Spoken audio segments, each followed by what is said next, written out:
You might never truly die, because at the very moment of your death, your consciousness may have quietly shifted to another version of yourself that is still alive. In fact, you may have already died countless times without ever realizing it. This isn't science fiction, but rather the core of a serious scientific concept known as the quantum immortality theory. According to this theory, we are constantly traversing parallel universes. Those strangely familiar scenes, unusual memories, or the eerie feeling that something is off might all be traces left behind by your ongoing leaps between different realities. But don't be too quick to feel excited. This form of so-called immortality might actually be a nightmare more terrifying than death itself. If you can never truly experience death, then is that a blessing or a curse? This video will explore this vast and mind-bending topic. Over the next 20+ minutes, I'll explain quantum immortality using the simplest language, the most rigorous logic, and the foundations of science. And by the end, you may never view life and death the same way again. To understand it, we first need to grasp one of the strangest phenomena in quantum mechanics: quantum superposition. In everyday life, objects like chairs, cars, and even ourselves seem to exist in one clear, stable state. But in the quantum world, particles can exist in multiple states simultaneously. For instance, a photon can travel two different paths at once, and an electron can appear in different places at the same time. What's even more bizarre is that the moment you observe them, these particles immediately settle down, choosing a single state from many possibilities, as if reality itself becomes fixed when you look at it. So here's the question. If the particles that make up our bodies behave like this, could it mean that we too exist in multiple potential states at once? Could it be that some versions of you have already died, but you simply have no awareness of those deaths, because your consciousness only follows the version of you that continues to live? Before you dismiss this idea, let's consider one of the most famous and chilling thought experiments in history: Schrödinger's cat. Imagine a poor cat locked inside a sealed box.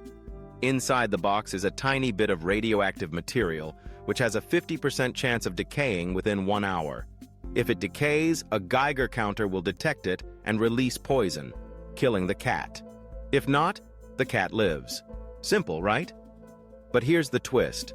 Until you open the box, the cat is neither truly alive nor truly dead. It's in a superposition of both states. It's only when you observe it that the cat's state becomes definite. This is known as the collapse of the wave function. But what if reality doesn't collapse into just one outcome? What if both outcomes happen, each in a different universe? And what if the one inside the box isn't a cat, but you?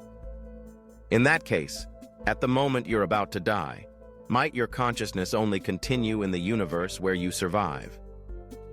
This is the eerie implication of the quantum immortality theory. According to this idea, your entire life is not so different from Schrödinger's cat. Until someone observes your fate, your life exists in a superposition of countless possibilities. The reason you're still alive right now may simply be because your consciousness happens to be in the version of the universe where you survived, dodging a car crash, escaping a disaster, or miraculously recovering from a deadly illness. In other parallel universes, other versions of you might have already died. If every quantum event causes the universe to split into new versions, then in some universes, you may have died countless times. But you'll never perceive those realities, because your consciousness always clings to the path where you're still alive. But where do those dead versions of you go? What happens to you, the you right now, when another version dies? To answer that unsettling question, we need to understand one of the most controversial and mind-bending ideas in the history of physics: the many worlds interpretation. In simple terms, it proposes that the reality you live in is constantly splitting into countless parallel universes every second. Picture yourself standing at a crossroads. One road leads left, the other right. When you choose to go left, reality doesn't simply continue in that direction. It instantly splits into two universes. In one, you went left, in the other, you went right. And this branching doesn't only happen during major life decisions, it occurs with every tiny quantum event, even at the atomic level. According to the many worlds interpretation, right now there are countless versions of you, living drastically different lives in different universes. Some of you are successful, some are struggling, and some may already be dead. This theory was first proposed in 1957 by a young physicist named Hugh Everett. He boldly suggested that every quantum event causes an immediate split in the universe, and that every outcome is equally real. Traditional quantum mechanics says that before being observed, a particle exists in a superposition of states, but the act of observation collapses it into a single result. Everett disagreed. He argued that all possible outcomes happen, they just unfold in separate universes. In one universe, Schrödinger's cat is alive. In another, it's dead. Both outcomes exist. Only you, the observer, can perceive one of them.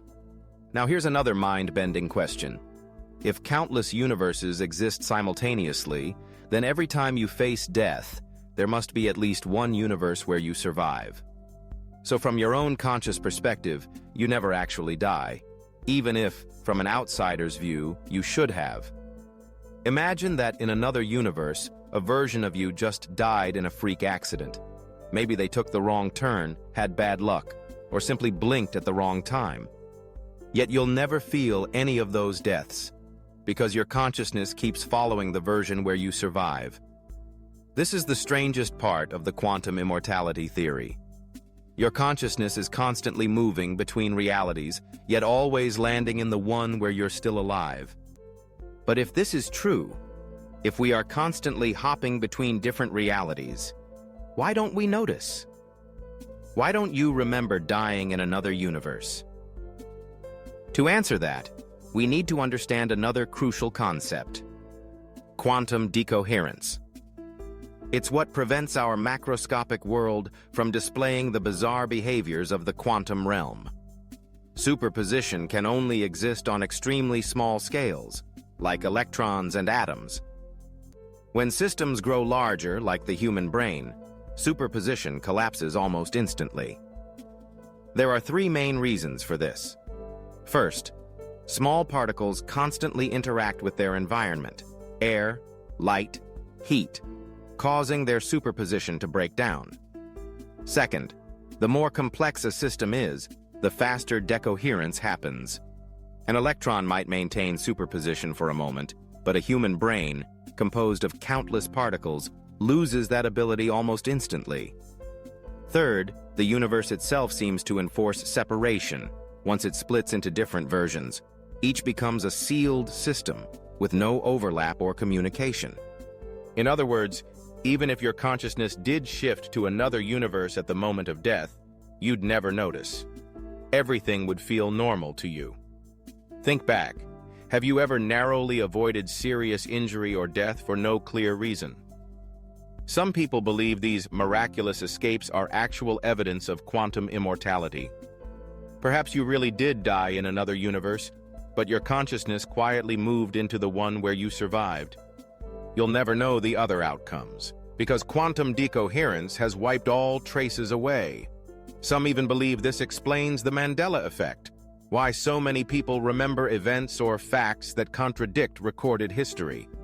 Could these strange collective memories be lingering traces of past realities? Of course, most scientists attribute these to faulty human memory. But the deeper question remains. If there are countless versions of you, how many times has your consciousness already hopped between them? If your awareness always continues in some version of the universe, does that mean you can never truly die? This leads to one of the most chilling thought experiments in quantum physics: quantum suicide. Imagine standing before a special machine, consisting of a gun, a trigger, and a switch controlled by a random quantum event. Each time you pull the trigger, the outcome is determined by a quantum process. In one universe, The gun fires and you die. In another, it misfires and you live. Now imagine pulling the trigger over and over again. To everyone else, it seems like madness. Eventually, you must die. But from your own perspective, the bizarre truth is, every time, you only experience the outcome where you survive. In your eyes, you become truly immortal. This is the quantum suicide experiment proposed by physicist Max Tegmark.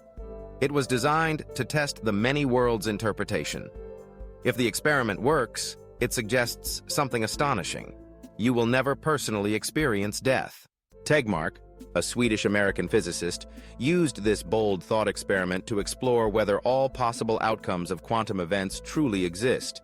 He asked, if the multiverse is real, will your consciousness always persist in at least one version where you survive? If so, then from your own viewpoint, you are effectively immortal. Your life will continue endlessly, never reaching a true end. Even if everyone witnesses your death, your consciousness may awaken in another universe. Maybe you've already died countless times, only to keep shifting into the version of reality where you survive. As wild as this sounds, it stems from one of quantum physics' most mysterious ideas: the observer effect. On the quantum scale, particles don't behave like normal objects. They exist in a superposition of possible states. But when observed, they instantly collapse into a single reality. This has been confirmed in numerous experiments, most famously, the double-slit experiment. In this experiment, particles are fired at a barrier with two slits. If no one observes, they behave like waves, passing through both slits and creating interference patterns. But once observed, they behave like particles, choosing just one slit. This means your active observation literally changes how reality behaves. So what happens if we scale this effect up to human consciousness? Many physicists and philosophers have speculated that consciousness itself might be a quantum phenomenon. If that's true, your awareness might be actively choosing which version of reality to experience, especially in moments of life or death. Perhaps quantum immortality isn't just about being passively shuffled between worlds, but about your consciousness playing an active role in shaping reality. Could it be that those who survive seemingly impossible odds do so because their consciousness chose to continue in the universe where they lived? If this is true, then our entire understanding of reality must be rewritten. Could the universe itself have been deliberately designed to ensure the survival of observers like us? To delve deeper into this idea, we must introduce an even more intriguing and profound concept: the anthropic principle.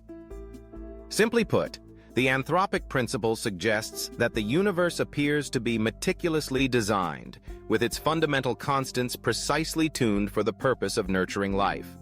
For example, basic parameters of the universe, such as the strength of gravity, the charge of an electron, or even the rate of cosmic expansion, if altered even slightly, would render life impossible.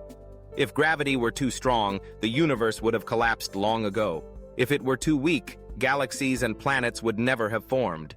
Even the slightest variation in the charge of subatomic particles would prevent stars from burning. And without stars, there would be no life. Have you ever wondered why you happen to exist right now in a universe so perfectly suited for life?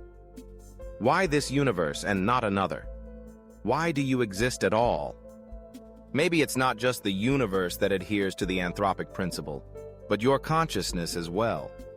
Your awareness can only exist in realities where you're alive. Scientists have long marveled at how improbable the existence of life truly is. The odds are so astronomically low that it feels almost impossible to be just coincidence. Some have suggested that our universe might be just one among countless others, each with different physical laws. And we simply exist in the one universe where life is possible and consciousness can emerge. Now apply that idea to yourself. If every possible outcome unfolds in some version of the universe, then every time you face death, there will always be one timeline in which you survive. Your consciousness would continue along that thread, moving seamlessly from one near-death escape to the next. From the outside, it might seem like luck or divine intervention. A car crash that should have killed you, a terminal illness that miraculously vanished. But if quantum immortality is real, it's not luck. It's inevitability. Your consciousness simply persists in the timelines where you go on living.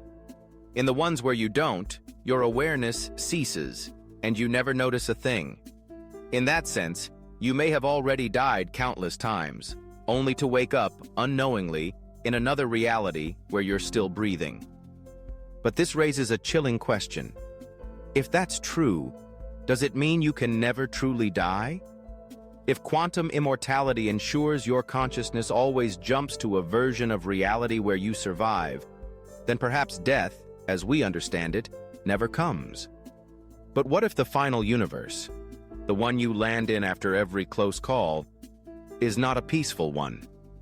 What if one day you awaken in a version of reality where you're trapped, unable to die, but also unable to live fully? Imagine being the last conscious being on Earth. The silence is suffocating. There's no one left, no escape, no end.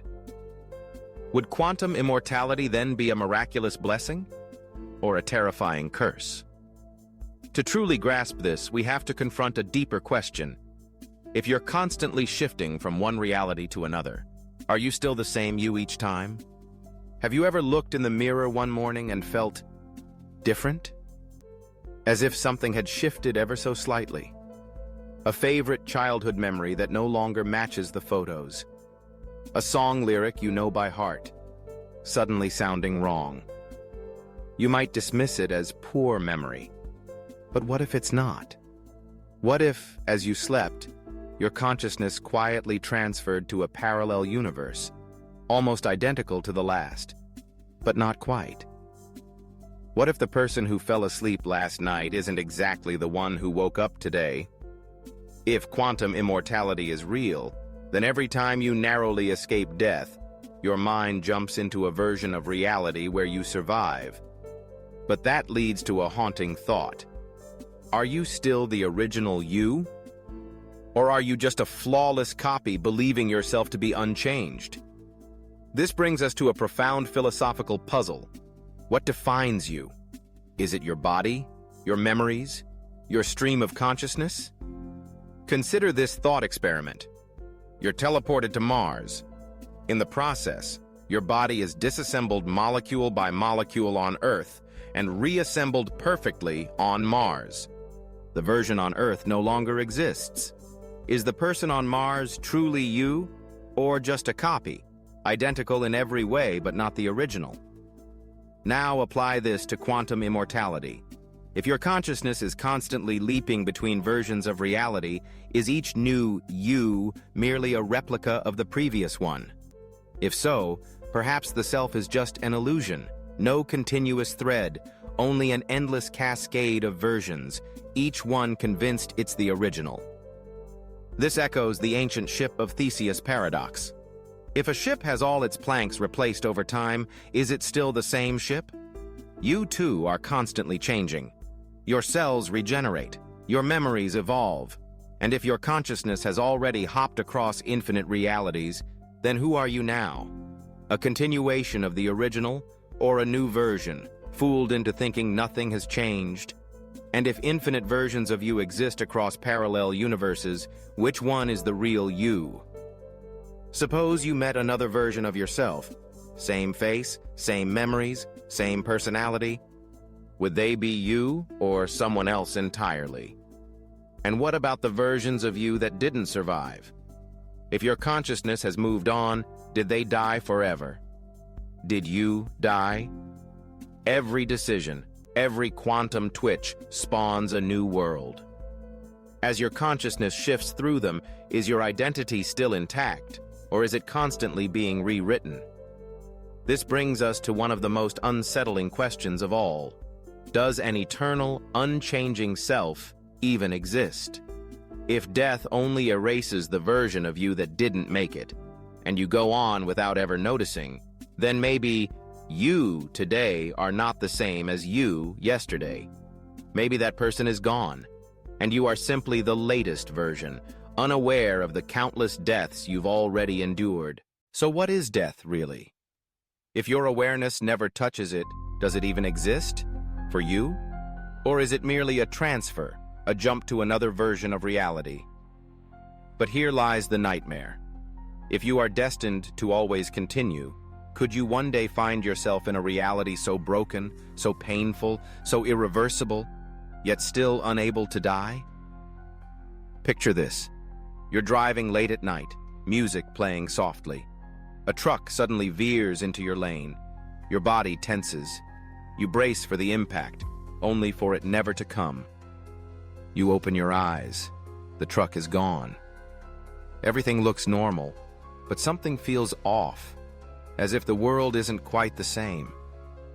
Many who've had near-death experiences describe similar sensations, moments when death felt inevitable, yet they somehow survived. Perhaps they didn't just get lucky. Perhaps in another universe, they did die, and their consciousness shifted to the one where they survived. That's the eerie essence of quantum immortality. Every time you should have died, you didn't, because you can't. The version that did die simply ceased to exist, and you, this version, moved on, never aware of the transition. But how can we know if this is really happening? Wouldn't there be signs? Maybe there are. Maybe they're hiding in plain sight, in the strange lapses we all experience. Déjà vu, the Mandela effect. You walk into a room you've never been in before, but it feels oddly familiar. You hear someone speak, and you know exactly what they're about to say. Science calls it a glitch in memory. But what if it's not? What if you've lived that exact moment, just not in this universe? According to the many worlds theory, every decision births a new branch of reality. Maybe déjà vu is your brain briefly syncing with another version of yourself. Even stranger is the Mandela effect. Thousands remember Nelson Mandela dying in prison in the 1980s. But official records say he lived until 2013. People recall movie lines that never existed, logos that have supposedly always looked different, or events that history insists never happened. Are these mass misrememberings? Or are they echoes from alternate realities?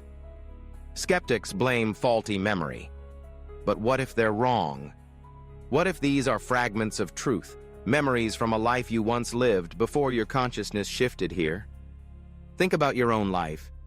Has something ever felt off? A detail you know used to be different, only to find the world insists it's always been that way?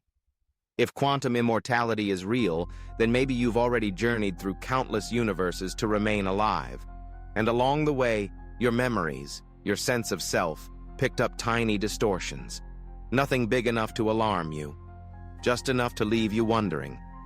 And if that's true, if we really have already died over and over without realizing it, then death might not be the end at all. It might be the one thing we're never allowed to experience. And in that light, perhaps the most haunting question isn't whether we can survive forever, but whether we must.